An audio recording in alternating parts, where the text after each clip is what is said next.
నమస్తే, నేను జర్నలిస్ట్ శ్రీనివాస్. ఈరోజు ఏపీ వార్తాపత్రికలో వచ్చిన వార్తలను విశ్లేషించేద్దాం. ముందుగా ఆంధ్రజ్యోతి పేపర్లో వచ్చిన వార్తలను చూద్దాం. మొయ్యలేనంత భారం ఉంది, ఎంత కష్టమైనా భరిస్తా చంద్రబాబు నాయుడు గారు చెప్తుండే. నిన్న కుప్పంలో ఒక మీటింగ్లో మాట్లాడుతూ బస్టాండ్ ఏరియాలోట మొయ్యలేనంత భారం ఉందట. మొయ్యలేనంత భారం ఉంది, ఎంత కష్టమైనా నేను భరిస్తా అని చెప్తుండు. పరిస్థితులు ఆశాజనకంగా లేవు, ఖజానా ఖాళీ, కష్టాలు చూసి పారిపోయేది లేదు. రాష్ట్ర ప్రజల భవిష్యత్తు తిరగరాయబోతున్నాను. అప్పులు అక్రమాలపై 7 శ్వేతపత్రాలు, ఇచ్చిన హామీల మేరకు 5 సంతకాలు. పాస్ పుస్తకాలపై ఇక జగన్ బొమ్మలుండవు. మళ్ళీ జన్మ ఉంటే కుప్పం ముద్దుబిడ్డగానే పుడతా. సొంత నియోజకవర్గంలో ముఖ్యమంత్రి ఉద్ఘాటన. హంద్రీనివా కుప్పం బ్రాంచ్ కెనాల్ పరిశీలన. రాష్ట్రంలో పరిస్థితులు మీరు అనుకున్నంత ఆశాజనకంగా లేవు, ఖజానా ఖాళీగా ఉంది, మోయలేనంత భారం ఉంది. ఇలాంటి క్లిష్ట పరిస్థితుల్లో ఎలా పరిపాలిస్తానని అందరూ అంటున్నారు. నాకు మనోధైర్యం ఉంది, కష్టాలు చూసి పారిపోయేవాడిని కాదు. ఎంత కష్టమైన పడతా, ఎంత బాధమైన మోస్తా అని చెప్పి చంద్రబాబు నాయుడు గారు ఒక రకంగా మోయలేనంత భారం ఉందని, అంటే ఆయన ఇచ్చిన ఎలక్షన్ టైంలో ఇచ్చిన మేనిఫెస్టోలో ఇచ్చిన కానీ, ఎలక్షన్ టైంలో చెప్పిన మాటలు కానీ, హామీలు కానీ, వాటి నుంచి తప్పించుకునే ప్రయత్నం స్టార్ట్ అయిందా అనే ఒక అనుమానం వారి మాటలను బట్టి అర్థమవుతుంది. ఎందుకంటే మొయ్యలేనంత భారం ఉంది, నేను ఎట్లయినా భరిస్తా, ఎన్ని కష్టాలైనా పడతా, మీరు అనుకున్నంత ఆశాజనకంగా లేదు పరిస్థితి అంటున్నారు. ఎవరు అనుకున్నారు ఆశాజనకంగా ఉందని? మీరు కదా హామీలు ఇచ్చింది. 13,500 రూపాయలు రైతు భరోసా జగన్మోహన్ రెడ్డి గారు గడిచిన 5 సంవత్సరాల్లో ప్రతి రైతుకి ఇస్తే మీరు దాన్ని 20,000 చేస్తా అన్నారు. 3,000 రూపాయల పెన్షన్ ఉంటే దాన్ని 4,000 చేస్తా అన్నారు. ఇట్లా ప్రతి అంశంలో జగన్మోహన్ రెడ్డి గారు ఇచ్చే ఏదైతే స్కీములు ఉన్నాయో అదే స్కీముల్ని పెంచి నేను ఇస్తా అని చెప్పి ప్రజల ఓట్లను దండుకోవడానికి, ప్రజల ఓట్ల కోసం, సీటు కోసం, ముఖ్యమంత్రి కుర్చీ కోసం మోయలేనంత బరువు ఉందని మీకు తెలుసు. గతంలో ఆశాజనకంగా లేదని తెలుసు మీకు.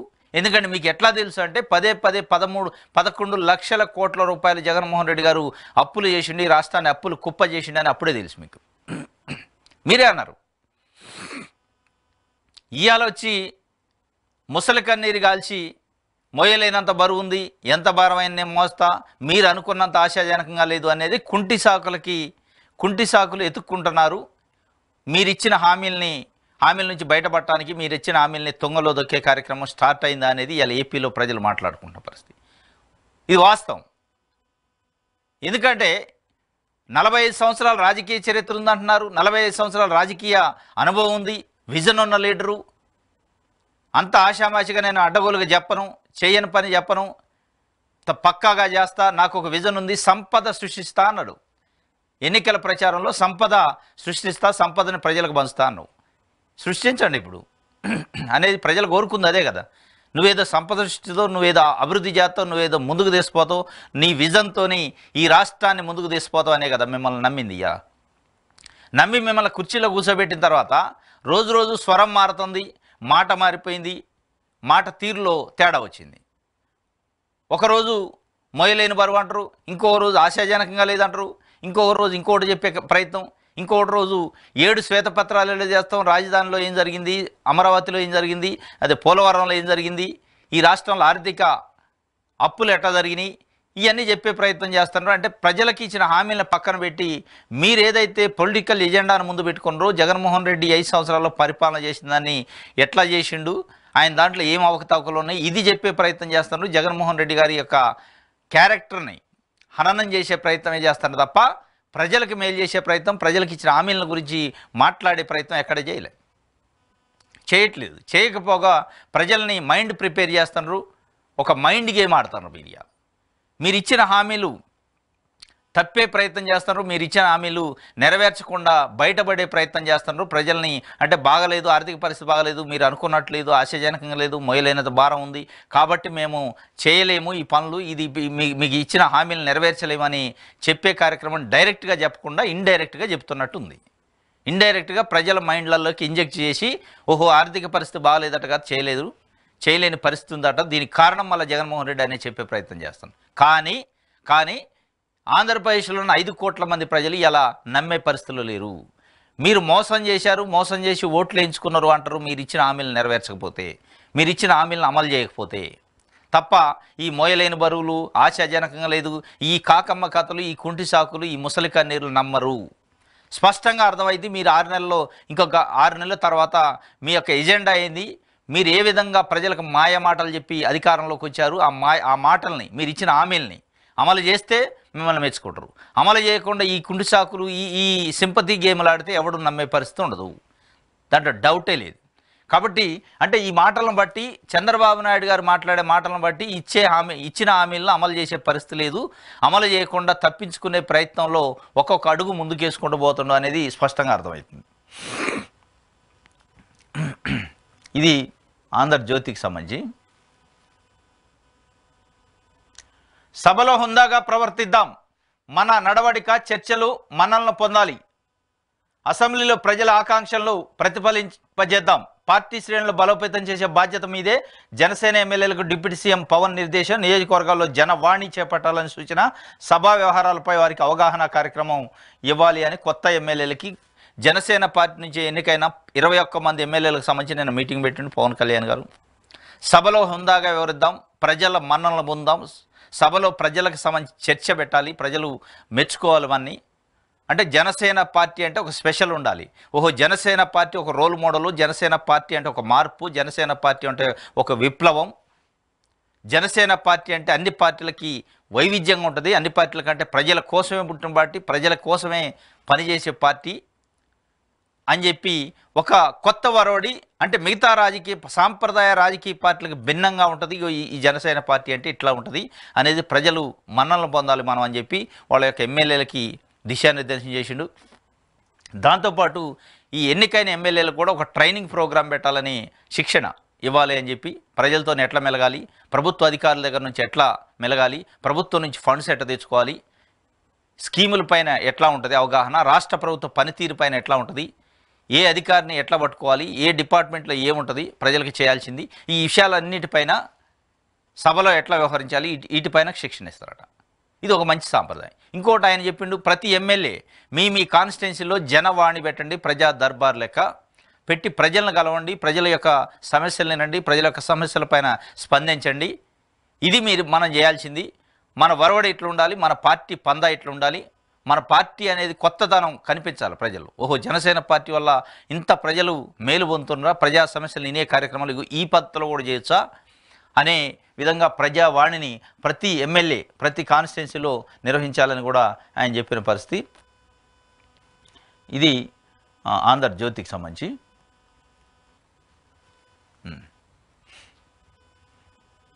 ఓకే, ఆంధ్రజ్యోతిలోనే ఇంకొక వార్త ఉంది. ప్రాథమిక విద్య విధ్వంసం, 5 ఏళ్లలో 592 బడులు పూర్తిగా మూత, అడ్డగోలుగా తరగతులు విలీనం, ఈ విద్యా సంవత్సరంలో దాని ప్రభావం. 6500 బడుల్లో ఒక్కరూ చేరని దుస్థితి, 73 బడుల్లో ఒక్కరే విద్యార్థి, 2 విద్యార్థులున్న బడులు 158, 290 పాఠశాలల్లో ఉన్నది 3, 5 ఏళ్లలో భ్రష్టి పట్టించిన జగన్ ప్రభుత్వం. ఇది ఆంధ్రజ్యోతి పత్రిక. ప్రాథమిక విద్య విధ్వంసమైంది ఆంధ్రప్రదేశ్లో. ఈ సంవత్సరం 6500 స్కూల్లో అడ్మిషన్ రాలేదు, మొన్న జూన్ 12న ఓపెన్ అయిన స్కూళ్ళు అని చెప్పింది. ఈ విధ్వంసం ఆంధ్రప్రదేశ్లో ప్రాథమిక విద్య విధ్వంసం కాలే. 5 కోట్ల మంది ఇవాళ ప్రజలు ఆంధ్రప్రదేశ్లో మాట్లాడుకునేది ఏంటంటే, నారాయణ విద్యా సంస్థలు, చైతన్య విద్యా సంస్థలు, కార్పొరేట్ విద్యా సంస్థలు ప్రజల రక్తాన్ని జలగల్లెక్క తాగే కార్పొరేట్ పాఠశాలలో, అది నారాయణ కావచ్చు, చైతన్య కావచ్చు, XYZ ఇంకేదైనా కావచ్చు, వీళ్ళ యొక్క వ్యవస్థలు విధ్వంసమైనవి అని కోరుకున్న విధ్వంసమైనవి 5 సంవత్సరాలలో జగన్మోహన్ రెడ్డి దాంట్లో సక్సెస్ అయిండు. పేద ప్రజలకు ఇంగ్లీష్ మీడియం అందించడంలో సక్సెస్ అయిండు. పేద ప్రజల నుంచి ఫీజులు కఠినంగా వసూలు చేసే ఈ కార్పొరేట్ నారాయణ శ్రీ చైతన్య సంస్థలను మెడలు వంచిండు. ప్రజలకి వాళ్ళపైన నమ్మకం పోగొట్టిండు, వాళ్ళని విధ్వంసం చేసిండు, వాళ్ళ యొక్క విద్యా సంస్థలకి తాళాలు వేసుకునే పరిస్థితి తీసుకొచ్చిండు. ఎట్లా? ప్రభుత్వ స్కూల్లో స్టాండర్డ్స్ పెంచిండు, ప్రభుత్వ స్కూల్లో కూడా ఇంగ్లీష్ మీడియం పెట్టిండు, ప్రభుత్వ స్కూల్లో కూడా నాడు నేడు ప్రోగ్రాంతో ఒక కార్పొరేట్ తరహాలో మౌలిక వసతులు కల్పించిండు. ఇంటరాక్టివ్ ప్యానల్స్ పెట్టిండు, ఆన్లైన్ క్లాసెస్ పెట్టారు, బైజూస్ కంటెంట్ని తీసుకొచ్చారు. ఇవన్నీ కూడా ఏదైతే కార్పొరేట్ స్కూల్స్లో పేరెంట్స్ కార్పొరేట్ స్కూల్స్ ఎడ్యుకేషన్ ఎట్లా ఉంటుంది, దాన్ని ప్రభుత్వ స్కూల్లో ఆశించారో ఆ ఆశించిన పేరెంట్స్ ఆశించిన దాన్ని ప్రభుత్వ స్కూల్లో ఉచితంగా అందించిండు. కాబట్టి ఇవాళ విధ్వంసమైంది ప్రాథమిక విద్య కాదు. మీకు అట్లా అనిపిస్తుంది, ఆంధ్రజ్యోతికి అట్లా అనిపిస్తుంది. ఎందుకు అంటే మీ నారాయణ, మీ చైతన్య విద్యా సంస్థలు దెబ్బతిని మీ పార్టీకి సంబంధించి తెలుగుదేశం పార్టీలో మంత్రి ఉన్నాడు ఇప్పుడు ఆయన. ఈ 5 సంవత్సరాల్లో వాళ్ళని ఇబ్బంది పెట్టిండు, వాళ్ళని విధ్వంసం చేసిండు, వాళ్ళ వ్యవస్థని కుప్పగూల్చిండు. ఆల్టర్నేట్గా ప్రభుత్వ ఇది పాఠశాలని అప్గ్రేడ్ చేసి అని చెప్పి ఆ కడుపు మంట మీకు అది అనేది ఆ ఆక్రోశం, అది అనేది ఆ జలసీ అనేది బయటపడుతుంది. ఇప్పుడు 6500 స్కూల్లో ఒక అడ్మిషన్ రాలేదు అంటున్నారు ఈ సంవత్సరం రాకపోవడానికి మరి కొత్త ప్రభుత్వం వచ్చింది. జగన్మోహన్ రెడ్డి గారు ముఖ్యమంత్రి లేడు కాబట్టి ఒకవేళ ప్రభుత్వ స్కూల్లో ఎడ్యుకేషన్ బాగుంటుందో మళ్ళీ నారాయణ విద్యా సంస్థలు మళ్ళీ పికప్ అయ్యే అవకాశం ఉంది. ఎందుకంటే ఆయన క్యాబినెట్లో ఉంది కాబట్టి మనం ఈ స్కూల్స్కి పంపినా కానీ ఇప్పుడు వచ్చిన ప్రభుత్వం పట్టించుకునే అవకాశం లేదు అని తీసుకోలేదు అడ్మిషన్ అనుకోవచ్చు కదా. ఈ సంవత్సరం అడ్మిషన్ రాకపోవడానికి జగన్మోహన్ రెడ్డి విధ్వంసం చేసిండని ఎట్లా అంటారు? ఆయన 4 సంవత్సరాలు ఉన్నప్పుడు అడ్మిషన్లు వచ్చి ఈ సంవత్సరం రాలేదంటే దాని అర్థమైంది మళ్ళా నారాయణ విద్యా సంస్థలకు ఊపిరి వస్తుంది, నారాయణ విద్యా సంస్థలు చిగురిస్తాయి, నారాయణ విద్యా సంస్థలకు సంబంధించిన దందా మొదలైద్ది, మనం ఆపలేము. కాబట్టి ఇక్కడ నారాయణ విద్యా సంస్థలు, శ్రీ చైతన్య విద్యా సంస్థలని వాళ్ళ బాగు కోసం వీటిని నిర్వీర్యం చేస్తారు, ప్రభుత్వ పాఠశాలని పట్టించుకోరు. కాబట్టి ఇప్పుడున్న ప్రభుత్వం, కొత్త ప్రభుత్వం, మనం ఇక వాటి మీద ఆధారపడాలి, ప్రైవేట్ స్కూల్స్ అని ఒకరు రాలేదేమో అనుకోవచ్చు కదా. విధ్వంసమైంది ప్రాథమిక విద్య కాదు, విధ్వంసమైంది నారాయణ విద్యా సంస్థలు, విధ్వంసమైంది కార్పొరేట్ విద్యా సంస్థలు, చైతన్య విద్యా సంస్థలు అనేది ఇలా ప్రజలు మాట్లాడుకుంటున్నారు. కాదు ఆంధ్రజ్యోతికి అట్లా కనిపించలే. ఎందుకు కనిపించలేదంటే పాపం నారాయణ మీద జాలి వాళ్ళకి. నారాయణ విద్యా సంస్థలు మంచిగుంటేనే తెలుగుదేశం పార్టీకి మంచిది, నారాయణ విద్యా సంస్థలు మంచిగుంటేనే ఏబిఎన్ ఆంధ్రజ్యోతి, ఈనాడు లాంటి పెద్ద పెద్ద బడా పేపర్లు, బడా ఛానల్స్కి పెద్ద పెద్ద యాడ్లు, కొన్ని కోట్ల రూపాయల యాడ్లు వస్తాయి. కానీ ప్రజల రక్తాన్ని తాగినా వీళ్ళకి బాధ లేదు. ప్రజల రక్తాన్ని తాగి ప్రజల మాన ప్రాణాలను గుంజుకున్నా కానీ నారాయణ విద్యా సంస్థలు లాంటి విద్యా సంస్థలు ఏమి ఇబ్బంది లేదు.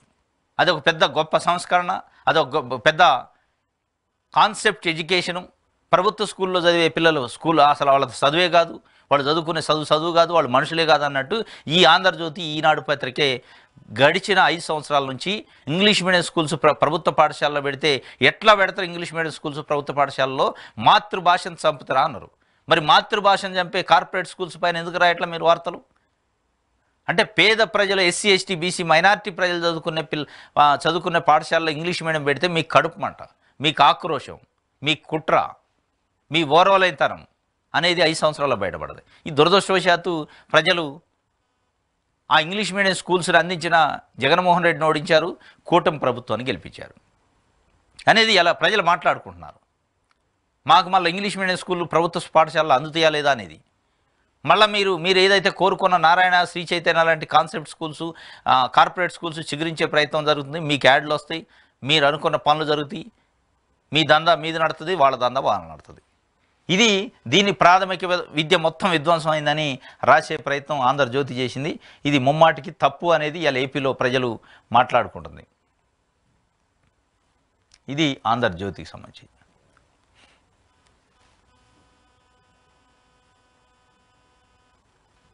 దిశ పేపర్ చూద్దాం, అదే సాక్షి చూద్దాం. ప్రజల గొంతును గుర్తించండి, స్పీకర్ అయ్యన్న పాత్రుడికి వైఎస్ జగన్మోహన్ రెడ్డి లేఖ. ప్రజా సమస్యలను సభలో ప్రస్తావించేందుకు వైఎస్ఆర్సీపీని ప్రధాన ప్రతిపక్షంగా గుర్తించాలి. చట్టబద్ధంగా గుర్తింపుతో హక్కులు తగినంత సమయం లభిస్తాయి. విపక్షంలో ఎవరికి ఎక్కువ సీట్లు ఉంటే వారికే ప్రతిపక్ష హోదా. చట్టంలో దీన్ని స్పష్టంగా నిర్వచించారు. ప్రధాన ప్రతిపక్ష హోదా ఇవ్వాలంటే 10% సీట్లు ఉండాలని చట్టంలో ఎక్కడా లేదు. నాడు ఉపేంద్ర, పీజేఆర్ విషయంలోనూ ఇదే జరిగింది. మంత్రుల తర్వాత నాతో ప్రమాణం చేయించడం సాంప్రదాయాలకు విరుద్ధం. ప్రధాన ప్రతిపక్ష నాయకుడిగా గుర్తింపు ఇవ్వకూడదని ముందుగానే నిర్ణయించారా? శాసనసభలో మేము గొంతు విప్పే అవకాశాలు కల్పించండి అని చెప్పి అయ్యన్న పాత్రుడు స్పీకర్ గారికి జగన్మోహన్ రెడ్డి, మాజీ సీఎం, వైఎస్ఆర్సీపీ అధ్యక్షుడు లెటర్ రాశారు. ప్రజల గొంతుగా వైఎస్ఆర్సీపీ పార్టీని గుర్తించండి, ప్రజల గొంతుగా ప్రతిపక్ష హోదా ఇవ్వండి, ప్రధాన ప్రతిపక్షం అధికార పక్షం కాకుండా ఏదైతే పక్షాలు ఉన్నాయో దాంట్లో ఎక్కువ సీట్లు ఉన్నదాన్ని ప్రధాన ప్రతిపక్షంగా గుర్తించాలనేది ఉంది.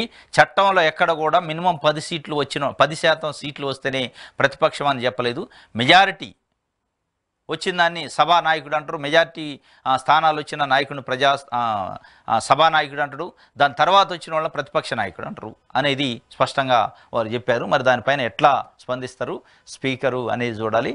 ఎట్టి పరిస్థితుల్లో ఆ హోదా ఇచ్చే అవకాశం అయితే లేదు. అంటే వాళ్ళ ఇంటెన్షను హోదా ఇచ్చి ఆయన గుర్తించి ఆయన ప్రజావాణి వినిపించే అవకాశం ఎందుకు ఇస్తారు జనరల్గా?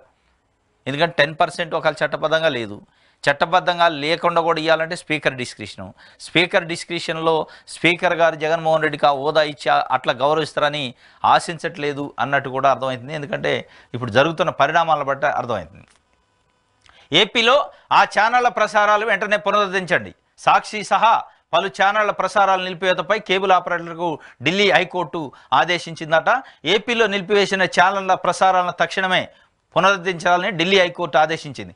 జూన్ 6 నుంచి సాక్షి, TV9, NTV, 10TV ప్రసారాలను నిలిపివేయడాన్ని సవాల్ చేస్తూ దాఖలు చేసిన పిటిషన్లను జస్టిస్ మినీ పుష్కరణ మంగళవారం విచారించారు. ఆయా ఛానళ్లు పునరుద్ధరించాలని కేబుల్ ఆపరేటర్లను ఆదేశించారు. ఏపీలో జూన్ 6 నుంచి కొన్ని ఛానళ్ల పైన నిషేధం విధించింది కూటమి ప్రభుత్వం. ఇంకా ప్రమాణ స్వీకారం కూడా చేయక తలికే. జూన్ 6న అంటే జూన్ 12న చంద్రబాబు నాయుడు గారు ముఖ్యమంత్రిగా ప్రమాణ స్వీకారం చేశారు. కానీ జూన్ 6 నుంచే TV9, NTV ఇట్లాంటి సాక్షి ఛానళ్ళు, సాక్షి టీవీ, సాక్షి పత్రిక ఇట్లాంటి అన్నిటిపైన 10TV ఈ ప్రసారాలని నిషేధించారు.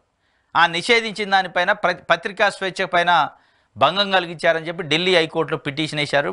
ఢిల్లీ హైకోర్టు స్పష్టంగా ఆదేశించింది కేబుల్ ఆపరేటర్ని వీటిని పునరుద్ధరించండి, రీవోక్ చేసి వాటి ఏదైతే మీరు నిషేధం విధించారో దాన్ని ఎత్తేయండి, ఆ ప్రసారాలని ప్రసారం చేయండి అని చెప్పారు.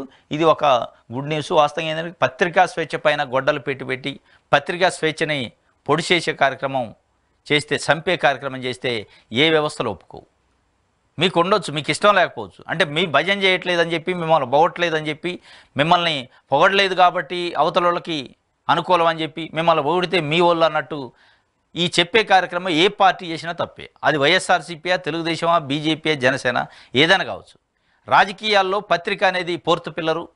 ఈ భారతదేశ ప్రజాస్వామ్యం ప్రకారం, రాజ్యాంగం ప్రకారం పత్రిక అనేది ఫోర్త్ పిల్లరు. ఆ పత్రిక అనేది ఉండాలి, పత్రికా స్వేచ్ఛ అనేది ఉండాలి. ఉంటేనే రాజకీయాలలో ప్రజలకు మేలు జరిగింది. అంటే రాజకీయ పార్టీలు, ప్రభుత్వాలు చేసే తప్పులను ఎత్తిచూపే కార్యక్రమం, ప్రజల గొంతుగా వినిపించే కార్యక్రమం ఓన్లీ పత్రికలు, ఛానళ్ళే చేస్తాయి. అది మీకు నచ్చకపోవచ్చు. మీకు నచ్చినట్టే చెప్పాలంటే అది పత్రికా స్వేచ్ఛ అనరు, అది కరపత్రం అంటారు. మీకు నచ్చినట్టే రాయాలి, మీకు నచ్చినట్టే చెప్పాలి అంటే కరపత్రం అంటారు. కానీ ప్రజల యొక్క వాణి, ప్రజల యొక్క బాణి, ప్రజల యొక్క బాధలు, ప్రజల యొక్క కష్టాలని ప్రభుత్వాల దృష్టికి తీసుకురావడం అనేది ప్రాథమిక కర్తవ్యం పత్రికలకి, ఛానళ్ళకి. దాన్ని మీకు జీర్ణించుకోలేక జూన్ 6 నుంచే వాటిపైన బ్యాన్ ప్రకటించారు. ఇది ముమ్మాటికి తప్పు. కాబట్టి హైకోర్టు కూడా స్పష్టంగా చెప్పింది, ప్రజాస్వామ్యంలో పత్రికా స్వేచ్ఛ, ఫ్రీడమ్ ఆఫ్ స్పీచ్ ఇవన్నీ ఉన్నాయి. మీకు నచ్చలేదు కాబట్టి బ్యాన్ చేస్తాం, మీకు నచ్చిన వాళ్ళని ఉంచుకుంటాం అంటే అది పత్రికా స్వేచ్ఛ అనరు, అది భజన బ్యాచ్ అంటారు. కాబట్టి స్పష్టంగా చెప్పింది. మరి దాన్ని అమలు చేస్తారా, మళ్ళీ దాన్ని కూడా తుంగలో తొక్కుతారా చూడాలి. పెట్టుబడి గండం, అప్పు పుట్టక సర్కారు సాయం కోసం రైతన్న ఎదురుచూపులు. ఏటా 20,000 ఇస్తామని మేనిఫెస్టోలో కూటమి హామీ. రైతు భరోసాను అన్నదాత సుఖీభావగా మార్చడం మినహా సాయం ఏది? అన్నదాతకు తొలి విడత సాయం ఎప్పుడు ఇస్తారో చెప్పలేని దుస్థితి. సాగు ఖర్చుల కోసం వడ్డీ వ్యాపారుల చుట్టూ రైతన్నల ప్రదక్షిణలు. నాడు హామీ కంటే మిన్నగా పెట్టుబడి సాయం అందించిన జగన్ ఏటా సగటున 51,50,000 మందికి 13,500 చొప్పున సాయం జమ. భూ యజమానులతో పాటు అటవీ, దేవాదాయ, కౌలు రైతులకు కూడా సాయం చేసిండు. పెట్టుబడి గండం ఇప్పుడు ఎట్లా? ఇది పెద్ద సమస్య. పెట్టుబడి రైతు భరోసా పేరుతోని జగన్మోహన్ రెడ్డి గారు గడిచిన 5 సంవత్సరాల్లో ప్రతి సంవత్సరం 13,500 రూపాయలు ప్రతి రైతుకి ఇచ్చిండు. 51,50,000 మందికి ఇచ్చిండు ప్రతి సంవత్సరం. కానీ చంద్రబాబు నాయుడు గారు ఏం చెప్పిండు, దాన్ని అన్నదాత సుఖీభావ పేరు పెడతా, దాన్ని 13,500 కాదు 20,000 రూపాయలు ప్రతి రైతుకి ప్రతి ఏటా ఇస్తా అన్నాడు. ఆ 20,000 దేవుడెరుగు. ఆ వస్తానన్న 13,000 ప్రతి సంవత్సరం వచ్చినా 13,500 వచ్చినా బాగు. ఎందుకంటే రైతులు ఇత్తనాలు వేసుకునే సీజన్ ఇది. రైతులు ఇప్పుడు వ్యవసాయం స్టార్ట్ చేసే సీజన్.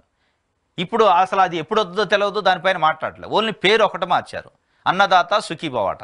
పేరు మారిస్తే కడుపు నిండదు రైతులకి, పేరు మారిస్తే సాయం రాదు, పేరు మారితే పెట్టుబడి రాదు.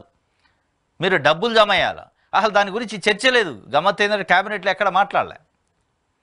మరి ఇవాళ రైతులకి అత్యంత ముఖ్యమైన విషయం అది.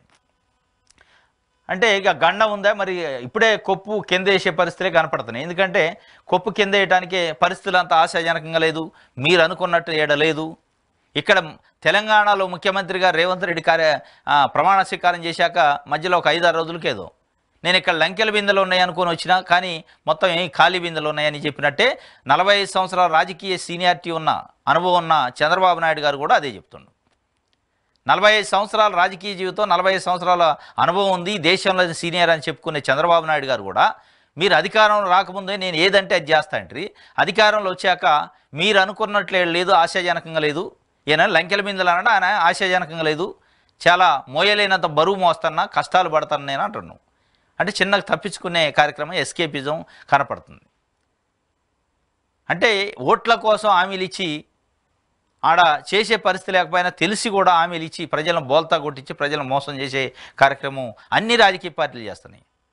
అది కాంగ్రెసా, తెలుగుదేశమా, అధికారంలోకి వచ్చే వరకు, కుర్చీ ఎక్కే వరకు ఏదంటే అది చెప్పేసి ఇలా మళ్ళా కుంటి సాకులు, సింపతి గేములు, ఆడ ఆర్థికంగా బాగలేదు, పోయిన ప్రభుత్వం చేసింది, ఇది ప్రతి ప్రభుత్వం గడిచిన ప్రభుత్వం వలన ఇది అయింది అని తెలిసి కూడా నువ్వు ఎట్లా హామీలు ఇస్తావు? గడిచిన ప్రభుత్వం వలన అయిందనే కదా నిన్ను గెలిపించింది, నువ్వేదో ఉదరెత్తో పొడతావని కదా.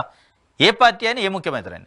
అక్కడ తెలంగాణలో రేవంత్ రెడ్డి గారు అదే చేస్తాడు, ఇక్కడ చంద్రబాబు నాయుడు గారు కూడా అదే చేస్తాడు. అప్పులు చేసిండు కేసీఆర్ అని ఆయన శ్వేతపత్రాలు 7 లక్షల కోట్ల అప్పులు చేసిండని ఒక నెల అంతా శ్వేతపత్రాలు రెడీ చేసిండు. మళ్ళీ వీళ్ళు కూడా అదే కార్యక్రమం, ఒక నెల రోజులట శ్వేతపత్రాలు, 3-4 రోజులు ఇష్యూ చేస్తారు. వీటికి కాదు మిమ్మల్ని అడిగింది. గత ప్రభుత్వం ఏం చేసింది ఆ లెక్కలు చెప్పండి అని చెప్పి కాదు మిమ్మల్ని ఎన్నుకున్నది.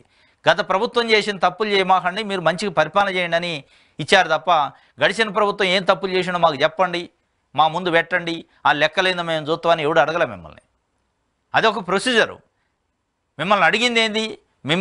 మీ నుంచి కోరుకున్నది ఏంది? అభివృద్ధి కోరుకున్నారు, సంక్షేమం కోరుకున్నారు.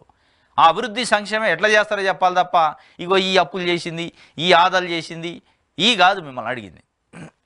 ఇవన్నీ ఏంటంటే కుంటి సాకులు. ఇవన్నీ ప్రజల ముందు ఒక నెల రోజులు 7 శ్వేతపత్రాలు చంద్రబాబు నాయుడు గారు ప్రభుత్వం విడుదల చేసిన తర్వాత ఇక ప్రజలకి అప్పులైనవి అని ఒక చర్చ చేసి, అప్పులైనవి కాబట్టి నేను చేయలేకపోతున్నానని చెప్పే ప్రయత్నం తప్ప వేరే ఏం లేదు. ఇది సాక్షికి సంబంధించి ఈనాడు పత్రిక చూద్దాం. పట్టాదారు పాస్ పుస్తకాలు రాజముద్రతో వేస్తాం, సచివాలయ ఉద్యోగులతో జూలై 1న ఇళ్ల వద్ద పెన్షన్ పంపిణీ, రాష్ట్ర వ్యాప్తంగా ఒకేసారి 183 అన్న క్యాంటీన్లు, మోయలేంత భారం ఉన్నా కష్టపడి రాష్ట్రాన్ని గాడిలో పెడతాం, ఎక్కడ ఎంత అప్పు తెచ్చారో లెక్కలు తీస్తున్నాం, కుప్పం బహిరంగ సభలో ముఖ్యమంత్రి చంద్రబాబు. పట్టాదారు పాస్ పుస్తకాలు రాజముద్రతో ఇస్తాం, జగన్మోహన్ రెడ్డి ఉన్న బొమ్మను తొలగిస్తాం. ఓకే, తొలగించండి, రాజముద్ర వేయండి, ఎవరు అభ్యంతరం లేదు. పట్టాదారు పాస్ పుస్తకాలు ఏదైతే మీరు రాజముద్రతో వేసి జగన్మోహన్ రెడ్డి బొమ్మ తొలగిస్తానంటున్నారో ఆ రైతులకు సంబంధించిన పెట్టుబడి సాయం అట ఏమైంది అది చెప్పండి. వాళ్ళకి ఇస్తానన్న ఏటా 20,000 రూపాయలు ఇస్తున్నారు, జూన్ నెల వచ్చింది, జూలైగా రాబోతుంది, వ్యవసాయం స్టార్ట్ అయింది, వాళ్ళకి పెట్టుబడులకు అవసరం ఉంది, ఆ పెట్టుబడి సాయం ఇస్తున్నారా ఇట్లా అది చెప్పండి. ఈ బొమ్మ తెత్తా, ఆ బొమ్మ ఎత్తా, ఈ కాదు, అవి చేయండి, దాన్ని ఎవరు అబ్జెక్షన్ చెప్పరు. అది చేస్తూ వాళ్ళకి కావాల్సిన, ఇప్పుడు తక్షణం కావాల్సింది బొమ్మ తీసేయటం కాదు, బొమ్మ తీసేసుకో ఉంచుకో తర్వాత ముచ్చటది. కానీ తక్షణం కావాల్సింది పెట్టుబడి సాయం, దాని గురించి ఏం మాట్లాడతారు? మాట్లాడరు. ఇవన్నీ టైం పాస్ చేసే వ్యవహారాలు తప్ప ఏరేం లేదు. ఇంకోటి ఏం చెప్తున్నారు, మోయలేనంత భారం ఉన్న కష్టపడి రాష్ట్రాన్ని సిమెంట్ బత్తాలు మోసి రాష్ట్రాన్ని కాపాడుతా అన్నట్టు చెప్తున్నాడు. కష్టపడటం అంటే అది మోయలేనంత భారం ఉన్న కష్టపడి నేను సంపద క్రియేట్ చేస్తా అన్నాడు. చేయాలి. సచివాలయ ఉద్యోగులతో జూలై 1న ఇళ్ల వద్ద పెన్షన్ పంపిణీ, ఓకే సంతోషం. కానీ మరి 2,66,000 మంది ఉన్న గ్రామ వాలంటీర్ల పరిస్థితి ఏంది, వాళ్ళ భవితవ్యం ఏంది, వాళ్ళ జీవితాల గురించి ఏం చెప్పారు మీరు, ఏం చేస్తున్నారు? వాళ్ళకి నెలకు 5,000 కాదు 10,000 ఇస్తా, వాళ్ళకి మళ్ళీ 30,000 నుంచి 50,000 సంపాదించే ఒక వెసులుబాటు, ఒక టెక్నిక్ నేను చెప్తాను. ఆ టెక్నిక్ ఎడిపోయింది, అసలు వాళ్ళకి నెలకు 5,000 నుంచి 10,000 ఎడిపోయింది, అసలు వాళ్ళని ఉంచుతున్నారా, తీసేస్తున్నారా, వాళ్ళు ఉన్నారా లేరా, వాళ్ళ పైన మీ స్టాండ్ ఏంది అది చెప్పకుండా జూలై 1న గ్రామ సచివాలయ ఉద్యోగులతో పెన్షన్ పంపిణీ చేస్తానని మీరు చెప్తున్నారు అంటే దాన్ని తీసేస్తున్నారు అని అర్థం. దాన్ని తీసేస్తున్నారు అని అర్థం. దాన్ని డైరెక్ట్గా చెప్పకుండా ఇండైరెక్ట్గా ఇది చెప్తారు. ఎస్ పంపిణీ చేయండి, కానీ వాళ్ళ వర్షన్, వాళ్ళ స్టాండ్ ఏంది, వాళ్ళ యొక్క పొజిషన్ ఏంది ఇప్పుడు అనేది ముఖ్యమంత్రిగా మీరు చెప్పాలా. మీరే స్పష్టంగా పబ్లిక్ మీటింగ్లో 5,000 కాదు 10,000 ఇస్తా, వాళ్ళకి 50,000 నెలకు సంపాదించుకునే ఒక టెక్నిక్ నైపుణ్యాన్ని కూడా చెప్తా అని చెప్పినాం. ఆ నైపుణ్యం ఎడిపోయింది, 5,000 నుంచి 10,000 ఎడిపోయింది, అసలు వాళ్ళ ఉనికి ఏంది, ఇప్పుడు వాళ్ళ ఉనికి ఉందా, ప్రశ్నార్థకమా, కనీసం దాని గురించి మాట్లాడలే. గమ్మత్ ఏందండి, ఎందుకంటే కొన్ని లక్షల మంది ఆ టెన్షన్ పడుతున్నారు, మమ్మల్ని ఉంచుతుండా తీసేస్తుండా, ఉంచితే ఏ పద్ధతిలో ఉంచుతారు, ఏం పని ఇస్తాడు మాకు అనేది టెన్షన్ పడుతుంటే వాళ్ళ గురించి మాట్లాడకుండా మీకు నచ్చిందే మాట్లాడుతున్నారు. ఇది ఆంధ్రజ్యోతికి సంబంధించి, అదే ఈనాడుకు సంబంధించి.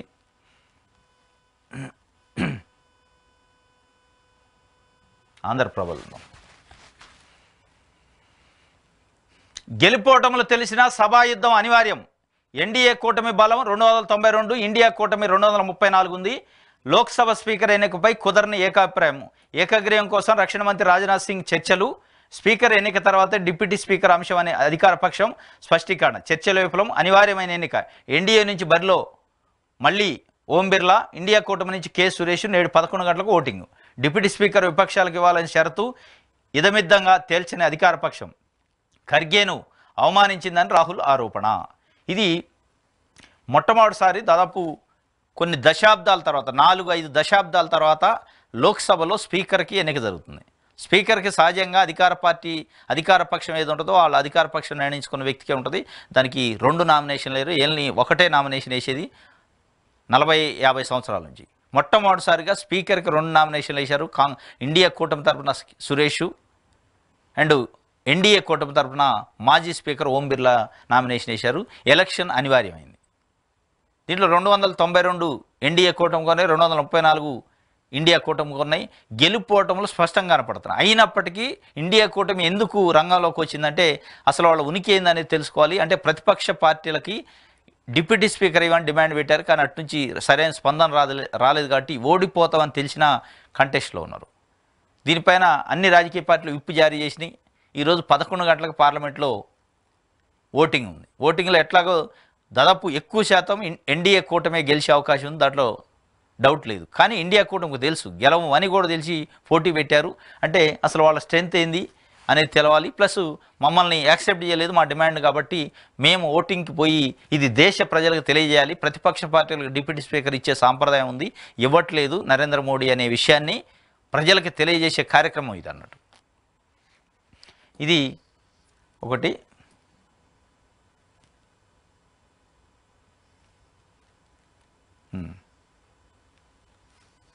మళ్ళీ టెట్ అట. విద్యాశాఖ మంత్రి లోకేష్ ప్రకటన. ఏపీ టెట్ 2024 ఫలితాలు విడుదల చేసిన మంత్రి అర్హత సాధించిన వారి కోసం మరోసారి ఉపాధ్యాయ అర్హత పరీక్ష పెట్టనట్టు ప్రకటన. మెగా డిఎస్సికి సన్నద్ధం కావాలని పిలుపు. 6 నెలల్లో స్వర్ణకార కార్పొరేషన్ ప్రజా దర్బార్లో లోకేష్ ప్రకటన. మళ్ళీ టెట్ ఉంటుందంట. టెట్ ఫలితాలు, మన టెట్ ఎగ్జామ్ జరిగింది ఏపీలో. ఆ టెట్కి సంబంధించిన రిజల్ట్ అనౌన్స్ చేశారు మానవ వనరుల శాఖ మంత్రి లోకేష్, అంటే ఎడ్యుకేషన్ మినిస్టర్. ఆయన ఈ టెట్లో క్వాలిఫై అయిన అభ్యర్థులకు మళ్ళా కూడా టెట్ పెడతాం, డిఎస్సికి ముందో డిఎస్సితో పాటు ప్యారలల్గా. కాబట్టి ఈ 6 నెలల్లో పెట్టే అవకాశం ఉంది. 6 నెలల్లోనే ఈ ప్రక్రియ అంతా పూర్తి చేస్తాం, మెగా డిఎస్సి భర్తీకి ప్రిపేర్ కండి అని చెప్పిండు. ఆ టెట్ ఎవరైతే క్వాలిఫై కాలేదో వాళ్ళకు ఒక గుడ్ న్యూస్ ఇది, ఎందుకంటే మళ్ళీ టెట్ పెట్టే అవకాశం ఉందని చెప్పి చెప్తున్నారు. ఇది ఈరోజు ఏపీ వార్తాపత్రికల్లో వచ్చిన వార్తలకు సంబంధించిన విశ్లేషణ. రేపు తాజా వార్తలతో తిరిగి కలుసుకుందాం. Thank you.